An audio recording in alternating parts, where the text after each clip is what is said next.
General background থেকে আমরা উঠে আসছি। অনেকে দেখা যায় দিন আমরা শিখতে চাই ঠিকই, লেখাপড়াও করি, বই পুস্তক পড়ি, অনেকে আরবিও ভালো বলতে পারেন, কিন্তু ওলামায়ে কেরামদের সোহবত এবং সান্নিধ্য নেই। এই বিষয়টা এতটা ক্ষতিগ্রস্ত, এতটা ক্ষতির কারণ যে নেক্সট স্রোতে মানুষ ধোঁকা খেতে পারে।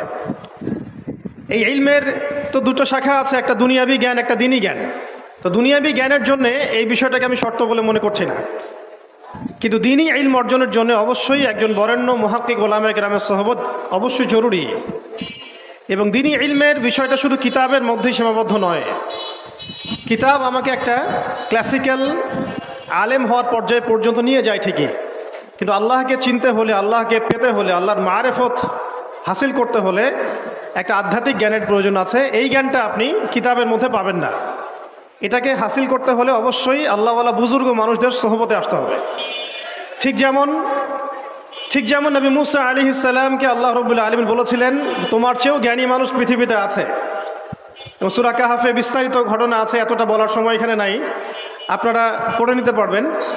মুসা আলাইহিস সালাম যুগ যুগ সফর করেছেন সেই ব্যক্তিকে পাওয়ার জন্যে যাকে আল্লাহ রাব্বুল আলামিন তার পক্ষ থেকে খাস করে জ্ঞান দিয়েছেন। সেই ব্যক্তির নাম খিদর আলাইহিস সালাম। তিনি এমন কিছু দেখছেন খিদর আলাইহিস সালাম যেটা মুসা আলাইহিস সালাম বুঝতে পারছেন না। মুসা আলাইহিস সালাম নবী হওয়ার পরে বুঝতে পারছিলেন না কেন নৌকা ফুটা করা হচ্ছে, কেনই বা বাচ্চাটাকে হত্যা করা হলো, আর কেনই বা দেয়ালকে নির্মাণ করা হলো। খিদর আলাইহিস সালামকে আল্লাহ রাব্বুল আলামিন এমন আধ্যাত্মিক জ্ঞান দিয়েছিলেন, আল্লাহর মারেফত দিয়েছেন, তিনি এমন কিছু দেখতে পাচ্ছেন দূর পর্যন্ত যেটা মুসা আলাইহিস সালাম বুঝতে পারছেন না। হাদিসের মধ্যে তো এটাও এসেছে, সেদিন যদি মুসা আলাইহিস সালাম এত প্রশ্ন না করতেন তাহলে হয়তো আরও অনেক জ্ঞান জানা যেত, আও কামা ক্বালা আলাইহিস সালাম। এই কারণে আমি তরুণ প্রজন্মকে নসিহত করতে চাই, দ্বীনি ইলম অর্জন করছি, মাশাআল্লাহ, বই পুস্তক পড়ছি, অনেকে অনেক প্রতিষ্ঠানেও পড়ছেন, তবে অবশ্যই মাথার উপরে মুরব্বী ওলামায়ে কেরামদেরকে রাখতে হবে। এটা ব্যতীত যদি আমরা দ্বীনের কাজ করতে চাই, কথা বলতে চাই, বা দ্বীনের কোনো দাওয়াত তাবলীগ বা জিহাদের বিষয়ে আমরা ফিকির করি, সেখানে আমরা নিজেরাও বিভ্রান্ত হতে পারি, মানুষকে বিভ্রান্ত করতে পারি। তাই এটা হচ্ছে আমার দ্বিতীয় নসিহা আমাদের তরুণ ভাইদের প্রতি। আল্লাহ পাক আমরা সবাইকে বরেণ্য ওলামায়ে কেরামদের সোহবত নসিব করেন, আমিন। আরেকটা বিষয় এখানে আমি নিজে থেকে অ্যাড করতে চাই, সেটা হলো যে আমরা এখন অনেকেই অনলাইন কেন্দ্রিক চিন্তাভাবনা করি। অনলাইনে কে কত ভাইরাল, কার কত ভিউজ বেশি হয়, হ্যাঁ, কার ফ্যান ফলোয়ার্স কত বেশি, এগুলো আমাদের কাছে এখন হকের মানদণ্ড হয়ে গেছে, আর অনেকের কাছে, সবার কাছে নয়। তো এটা একটা মুসিবত, এটা খাসারা। মনে রাখবেন, বরেণ্য ওলামায়ে করেন না, তারা নিজেদেরকে লুকিয়ে রাখতে চান, তারা ইজহার করা পছন্দ করেন না, তারা হক এবং বাতিলের মধ্যে মিশ্রণ ঘটান না, তারা হক এবং বাতিলকে স্পষ্ট করে দেন। তারা পৃথিবীতে মাজলুম হন, নিভৃতচারী হন। তাদের অবস্থা তো এমন হয় যে তারা দিনের বেলার ঘোড়সাওয়া, রাতের বেলার দরবেশ। তো এই ব্যাপারে ইমাম মালিক রহমতুল্লাহি আলাইহির একটা কওল আছে, জ্ঞান কারো কাছে আসে না, জ্ঞানের কাছে যেতে হয়। তাই আমাদেরকেও সেই রকম বুজুর্গ আলেমকে খুঁজে বের করতে হবে। এমন নয় যে আপনার ঘর পর্যন্ত তিনি হেঁটে আসবেন, এমনটা নাও হতে পারে। তা আল্লাহ পাক আমাদের সবাইকে জ্ঞানের কাছে যাওয়ার তৌফিক দান করেন, আমিন। এরপরে আসি যে এই জীবনের উদ্দেশ্যটাকে ফিক্স করা এবং জ্ঞান অর্জনের যে এই সিলসিলা, এটা একটা লম্বা সিলসিলা। জ্ঞান অর্জনের ক্ষেত্রে তাড়াহুড়া করা যাবে না যে আমি 5 বছরের মধ্যে আলেম হয়ে যাব, 10 বছরের মধ্যে আমি মুফতি হয়ে যাব, এইভাবে চিন্তা করা যাবে না। আমাদেরকে সারা জীবন তালেব ইলম হয়ে থাকতে হবে এবং জ্ঞান অর্জনের এই যে ক্রমবর্ধমান একটা সিলসিলা, এখানে সবরের পরিচয় দিতে হবে। এই ব্যাপারে আমি একটা কোটেশন নোট করে আনছি। আমাদের শ্রদ্ধেয় আলেম, বরেণ্য আলেম আল্লামা তাকি উসমানী সাহেবের যে কিতাব আছে তাসাউফ এবং আত্মশুদ্ধি, এই কিতাবের মধ্যেও পাওয়া যায়। এবং তার ভাই রফি উসমানী সাহেবের একটা কিতাব আছে, সেখানেও এই কথাটা, একই কথাই আছে যে একজন তালেব ইলমকে বা একজন আল্লাহকে চাহনেওয়ালা একজন ব্যক্তিকে এই 4টা গুণ হাসিল করতে হবে। জীবনের উদ্দেশ্য ঠিক করার পরে যখন আমরা ইলম অর্জন করতে যাব, তখন এই 4টা গুণ হাসিল করার চেষ্টা করবো ইনশাআল্লাহ। আল্লাহ পাক সবাইকে তৌফিক দান করেন। প্রথম গুণটা হচ্ছে শুকর, আল্লাহ পাকের শুকর আদায় করা। এটা এত বড় একটা গুণ যাকে আল্লাহ রাব্বুল আলামিন কৃতজ্ঞতা স্বীকারকারী অন্তর দিয়েছেন, সে হচ্ছে পৃথিবীর ধনী মানুষ। চলতে ফিরতে উঠতে বসতে সবসময় আমরা আল্লাহ পাকের নিয়ামতগুলো স্মরণ করব এবং সবসময় বলতে থাকবো আলহামদুলিল্লাহ। বলতে থাকবো আলহামদুলিল্লাহ, আল্লাহুম্মা লাকাল হামদ হামদান কাসীরান তাইয়িবান মুবারাকান ফি কামা ইয়ানবাগি লিজালালি ওয়াজহিক ওয়া আযীমি সুলতানিক। আল্লাহ পাকের শুকরিয়া যে যত বেশি আদায় করবে, আল্লাহ পাক বলেছেন লা ইন শাকারতুম লা আযীদান্নাকুম, তোমরা আমার শুকরিয়া আদায় করো আমি তোমাদের প্রতি আমার নিয়ামতকে বাড়াই দেব। ওয়া লা ইন কাফারতুম ইন্না আযাবি লাশাদীদ, তোমরা যদি আমার অকৃতজ্ঞ হও জেনে রাখো আমার আযাব বড়ই কঠিন। তো উস্তাদগণ লিখেছেন একজন তালেবে ইলমের অবশ্যই শুকর গুজার অন্তর থাকতে হবে। আমাদের ওলামায়ে কেরামগণ এই কথাটা বারবার বলেন যে কলবুন শাকির, শুকর গুজার কৃতজ্ঞতা স্বীকারকারী একটা অন্তর থাকতে হবে। সবসময় চিন্তা করব আমাকে আল্লাহ কি দিয়েছেন, এটা চিন্তা করব না আমাকে আল্লাহ কি দেন নাই। আল্লাহ পাক আমাকে সুস্থ রেখেছেন, নিরাপত্তা দিয়েছেন, আমি খাচ্ছি পান করছি, এই যে নিয়ামত আল্লাহ পাকের যে অগণিত নিয়ামত, এটাকে স্মরণ করা এবং সে অনুযায়ী শুকরিয়া আদায় করা। আল্লাহ পাক সবাইকে শুকরিয়া আদায় করার তৌফিক দান করেন। এই যে চারটা ওজিফার কথা বলা হচ্ছে, এটা কিন্তু থানভী রহমতুল্লাহি আলাইহি তার যে খলিফা ডক্টর আব্দুল হাই মোহাম্মদ আরেফি রহমতুল্লাহি আলাইহি তাকে দিয়েছিলেন, তিনি তার ছাত্রদেরকে দিয়েছিলেন। এটা আপনারা তাসাউফ আত্মশুদ্ধি বইয়ের মধ্যে পাবেন। তো দ্বিতীয় এখানে যে বিষয়টা বলা হয়েছে সেটা হলো সবর করা। জ্ঞান অর্জন করতে হলেও সবর করতে হবে, আল্লাহকে পেতে হলেও সবর করতে হবে, দাওয়াত ও তাবলীগেও সফর করতে হবে, জিহাদের মাঠেও সবর করতে হবে। আমাদের ব্যক্তি জীবনে সবর থাকে, পারিবারিক জীবনে সবর, ব্যবসায় সবর, চাকরিতে সবর। যেটাই আমার মর্জির খেলাফ হচ্ছে তখনই সবর করতে হয়। আর এটা একটু কঠিন, এই কারণে আল্লাহ রাব্বুল আলামিন সবরের সাথে মাইয়াতের ঘোষণা দিয়েছেন। যে ব্যক্তি সবর করবে আল্লাহ তার সাথে থাকবেন ইনশাআল্লাহ। এই জন্য আল্লাহ পাক বলেছেন ইন্নাল্লাহা মাআস সাবিরিন, সবরকারীদের সাথে আল্লাহ পাক আছেন। এটা কঠিন, এই কারণে যখন মর্জির খেলাফ কোনো কিছু হবে তখন আমাদের আলেমগণ বলেন সবসময় পড়তে থাকা যে ইন্না লিল্লাহি ওয়া ইন্না ইলাইহি রাজিউন। এটা মাইয়াতের সাথে খাস দোয়া নয়, এটা শুধু মৃত্যুর সাথে খাস কোনো দোয়া নয়, এটা যখনই সবরের হালত আসবে তখনই পড়তে হয় ইন্না লিল্লাহি ওয়া ইন্না ইলাইহি রাজিউন। কারণ উলাইকা আলাইহিম সালাওয়াতুম মির রাব্বিহিম ওয়া রাহমা ওয়া উলাইকা হুমুল মুহতাদুন, এটা হেদায়েত পাওয়ার মাধ্যমও বটে এবং তাদের সাথে আল্লাহ পাকের রহমত আছে। তো শুকরগুজার অন্তর এবং সবরকারী অন্তর আল্লাহ পাক সবাইকে নসিব করেন, আমিন। 3 নম্বরে উস্তাদগণ বলেছেন তওবা, বেশি বেশি তওবা করতে বলা হয়েছে। চলতে ফিরতে উঠতে বসতে সবসময় আমরা আস্তাগফিরুল্লাহ ওয়া আতুবু ইলাইহি পড়ার অভ্যাস করি। যে যত বেশি তওবা করবে তার হৃদয় তত পরিচ্ছন্ন হবে, গুনাহ মাফ হবে। পরিচ্ছন্ন কলবের মধ্যেই আল্লাহ পাকের নূর এবং মারিফত নাজিল হবে ইনশাআল্লাহ। অপরিচ্ছন্ন কলবের মধ্যে কিন্তু আল্লাহর নূর নাজিল হয় না। তাই উলামায়ে কেরাম বারবার অন্তত দিনে 100 বার আস্তাগফিরুল্লাহ ওয়া আতুবু ইলাইহি পড়তে বলেন। আল্লাহ পাক আমাদের সবাইকে পড়ার তৌফিক দান করেন। আর 4 নাম্বার যেটা এই কিতাবে এসেছে সেটা হচ্ছে ইস্তেআযা, অর্থাৎ ভবিষ্যতের কোনো বিষয়ের জন্য আমাদের যদি আশঙ্কা সৃষ্টি হয়, না জানি এটা আমার উপর বিপদ আসবে কিনা, ভয়, আশঙ্কা, আতঙ্ক, এই বিষয়গুলো যদি আমাদের ভিতরে আসে, অর্থাৎ ভবিষ্যৎ নিয়ে কোনো শঙ্কা, তখন বেশি বেশি আল্লাহর কাছে আশ্রয় প্রার্থনা করতে বলা হয়েছে। পড়তে বলা হয়েছে আউযু বিল্লাহ, আউযু বিল্লাহ, অথবা আউযু বিকালিমাতিল্লাহি তাম্মাতি মিন শাররি মা খালাক, অথবা আউযু বিল্লাহি মিনাশ শাইতানির রাজীম, আউযু বিল্লাহিস সামিউল আলীম মিনাশ শাইতানির রাজীম মিন নাফখিহি ওয়া নাফসিহি ওয়া হামজিহি। একবার আমার মনে আছে যে একটা জটিল মাসালা নিয়ে আমরা আমাদের মুহতারাম খতিব সাহেব বাইতুল মুকাররমের বর্তমান খতিব সাহেব তার দ্বারস্থ হয়েছিলাম। একটা মুশকিলা দেখা দিয়েছে, একটা দোয়া শিখিয়ে দেন যে দোয়ায় আমল করলে ইনশাআল্লাহ এটা চলে যাবে। তা আমাকে তিনি পার্সোনালি বলেছিলেন যে এই দোয়াটা যেটা আমি এখন শিখিয়ে দিচ্ছি আপনাকে, এই দোয়াটা জিবরাইল আলাইহিস সালাম রাসূলুল্লাহ সাল্লাল্লাহু আলাইহি ওয়াসাল্লামকে শিখিয়ে দিয়েছিলেন এবং রাসূলুল্লাহ সাল্লাল্লাহু আলাইহি ওয়াসাল্লাম এই দোয়াটা খালিদ বিন ওয়ালিদ রাদিয়াল্লাহু আনহুকে শিখিয়ে দিয়েছিলেন। তো শোনার এবং শেখার খুব আগ্রহ ছিল, তা আমি লিখে নিচ্ছিলাম এবং নোট করছিলাম।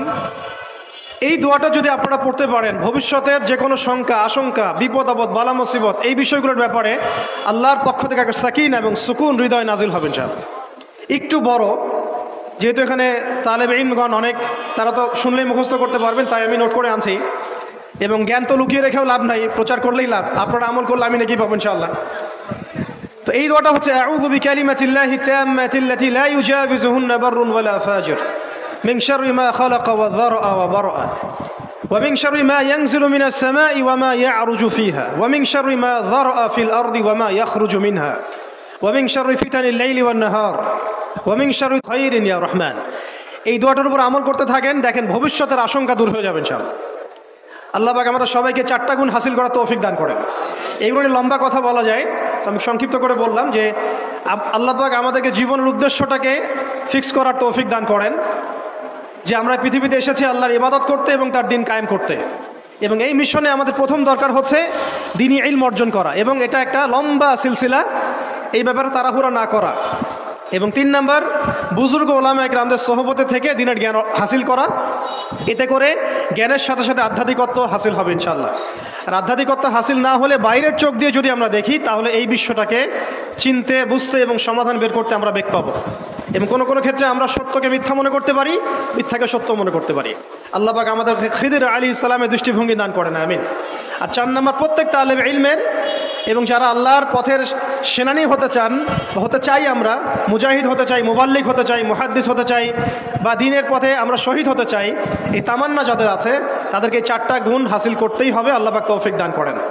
1 নাম্বার শুকর, 2 নাম্বার সবর, 3 নাম্বার তাওবা এবং 4 নাম্বার ইস্তেআযা বা আশ্রয় প্রার্থনা। আবার বলছি, 1 নাম্বার শুকর, বেশি বেশি শুকরিয়া আদায় করা, 2 নাম্বার সবর করা, 3 নাম্বার হচ্ছে পূর্বের পাপের জন্য তওবা করা, এবং যখনই পাপ হবে তখনই তওবা করা।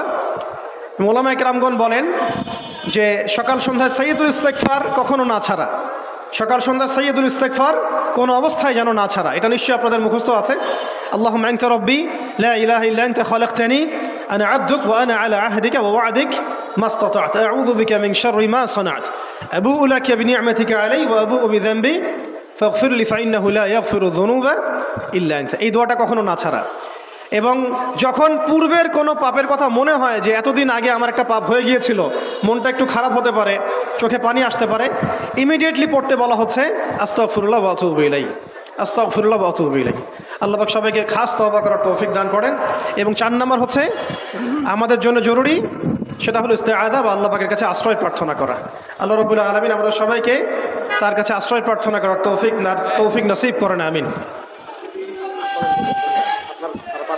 ওকে, আচ্ছা, আমরা সংক্ষিপ্ত করে শেষ করে দিচ্ছি।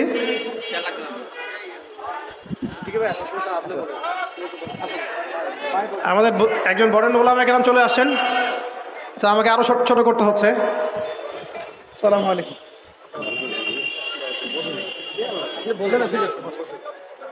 আপনার জিম্মাদারি পালন করতেছে আল্লাহ। তো 4টা বিষয় বলেছি আমি। 5 নাম্বারটা হচ্ছে যে চলমান যে ফিতনাগুলো আছে আমাদের সামনে, এই ফিতনাগুলোকে কাগজে কলমে আইডেন্টিফাই করা। আমি সহজ করে দিই আপনাদের জন্য। আমাদের সামনে ফিতনাগুলো কয়েকটা ক্ষেত্রে বিভক্ত। একটা হচ্ছে ব্যক্তিগত ক্ষেত্রে ফিতনা, একটা হলো আমাদের শিক্ষা ক্ষেত্রের ফিতনা, একটা হলো আমাদের অর্থনৈতিক ক্ষেত্রের ফিতনা, একটা হলো সাংস্কৃতিক ক্ষেত্রের ফিতনা, একটা পারিবারিক ক্ষেত্রে এবং একটা রাষ্ট্রীয় ক্ষেত্রে, এবং এর চেয়ে বড় পরিসরে আছে বৈশ্বিক ক্ষেত্রে কিছু ফিতনা। এই ফিতনাগুলোকে আমাদেরকে কাগজে কলমে এবং আল্লাহর নূর দিয়ে, কোরআন সুন্নাহর চোখ দিয়ে আইডেন্টিফাই করতে হবে এবং সেগুলোকে সমাধানের পথ খুঁজে বের করতে হবে। আল্লাহ পাক আমাদের সবাইকে তৌফিক দান করেন, আমিন। 6 নাম্বার হচ্ছে যে আমাদের যে গন্তব্য যে আমরা চাই আল্লাহর জমিনে দিন কায়েম হোক, এই গন্তব্যে ইস্তেকামাহ ধরে রাখা বা ধারাবাহিকতা বজায় রাখা। এমন যেন না হয় যে আমাদের কিছুদিনের কাজ খুব গতিসম্পন্ন হচ্ছে এবং বাকি কাজ মন্থর হচ্ছে, এমনটা যেন না হয়।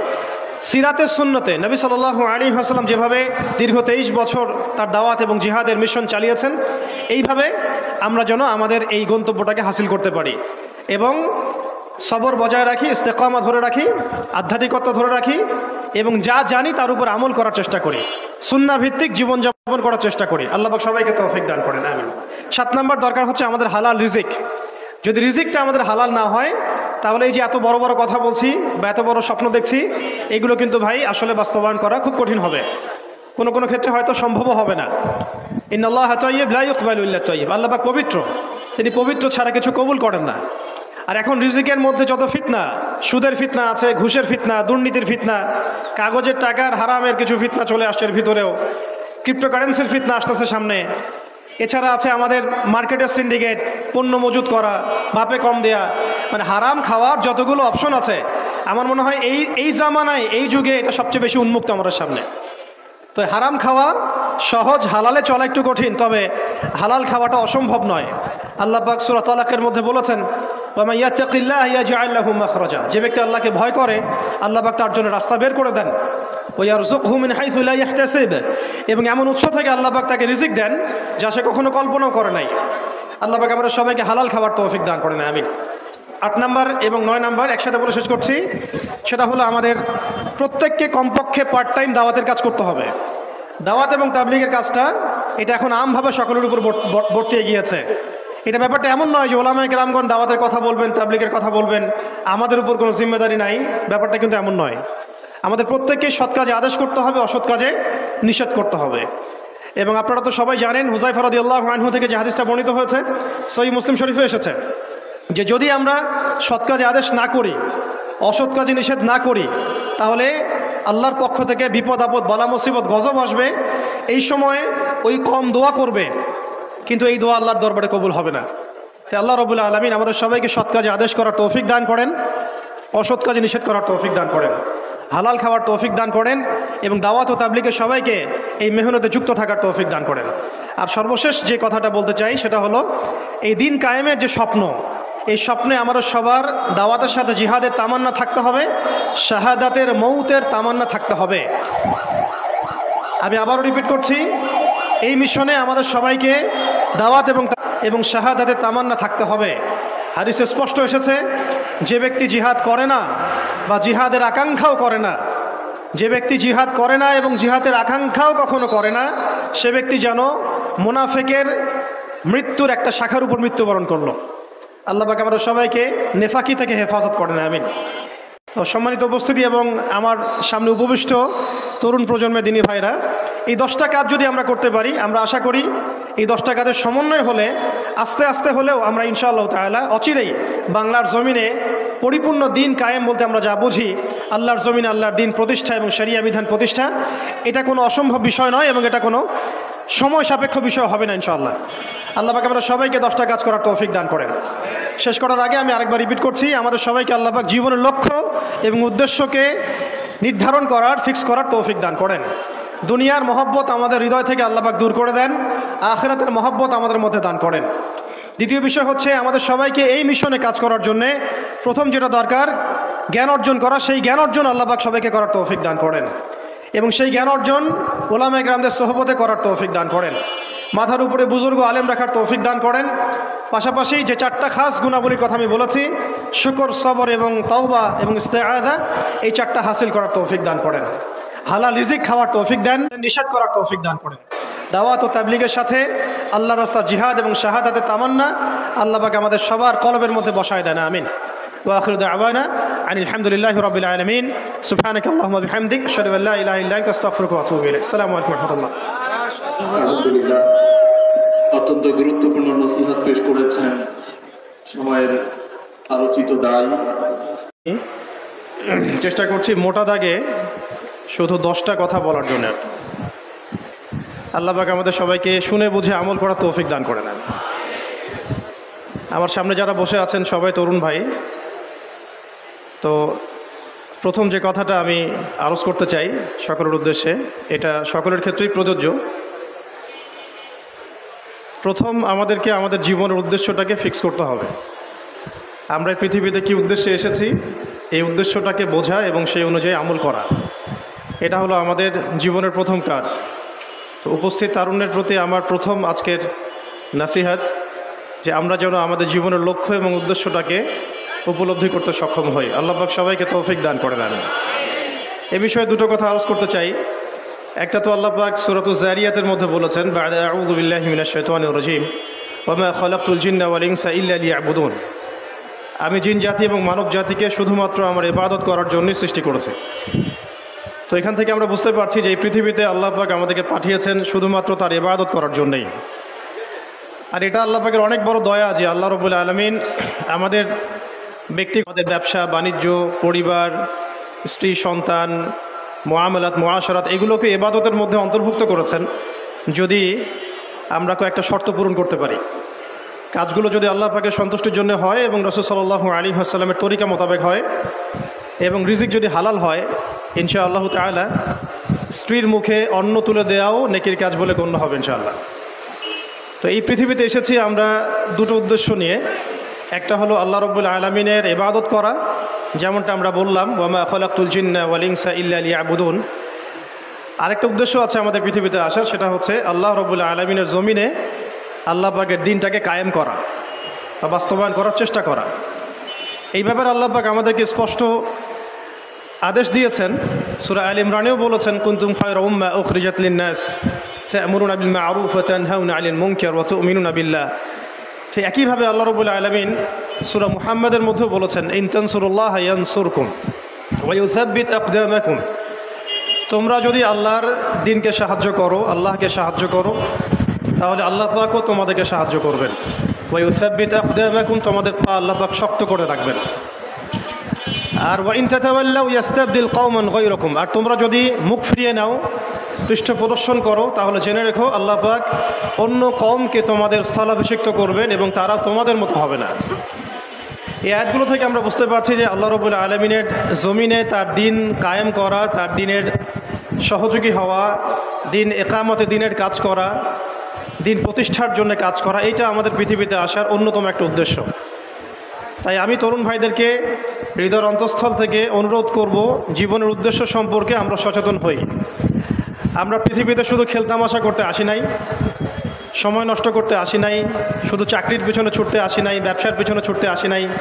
আমাদের এই পৃথিবীতে আসার একটা উদ্দেশ্য আছে, একটা মোটিভ আছে, সেটা হলো নিজে আল্লাহর ইবাদত করব এবং আল্লাহর দিন এর তাবলীগ, দাওয়াত এবং জিহাদে অংশ নিব, যাতে করে আল্লাহর জমিনে আল্লাহর দিন কায়েম হয়। আল্লাহ পাক আমাদের সবাইকে মকবুল কাফেলায় শামিল করেন, আমিন।